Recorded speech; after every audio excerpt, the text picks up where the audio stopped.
How to use the credit balance in Temu. Hello everyone.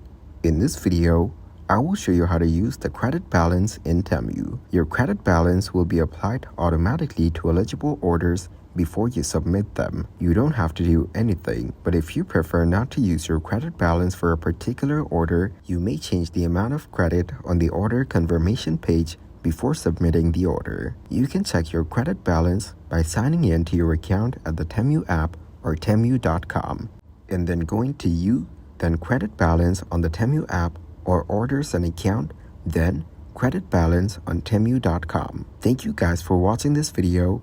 Hope you got some value. Make sure to like the video and subscribe to the channel to get notified of new videos. See you in the next one.